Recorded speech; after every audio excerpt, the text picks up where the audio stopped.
mbaj mend një djalë të ri, shumë të ri, nga Borrelli, i cili erdhi një stad të avancuar me një tumor malign shumë agresiv, rhabdomyosarkoma, është një tumor malign i muskujve të kofshës. Ai kishte frikë të vinte të përballojë në spital dhe e sollën me zor gruaja, familjarët, dhe ishte një gjendje të dëshpëruar. Krijoi një situatë depresive dhe nga ne një djalë i ri, 25 vjeç, që s'kishim ç't'i ofronim.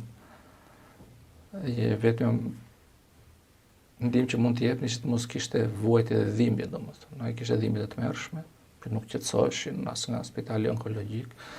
Dhe mbaj mend, propozova dhe pranoi që t'i prisja këmbën. I bëm një amputacion të lartë, është një dezartikulim, i cili është një operacion shumë traumatik dhe i vështirë, i gjatë, i rrezikshëm.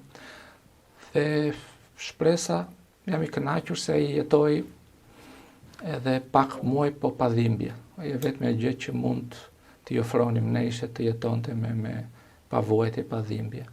Sigurisht ai ishte i dënuar prej kohës, sepse ishte një rast i transkuruar, pa diagnostikuar. Më vjen keq që s'mundim t'i ofronim diçka më të mirë, po kështu e ka mjekësia, kështu e ka jeta, jo çdo gjë është e shërueshme akoma.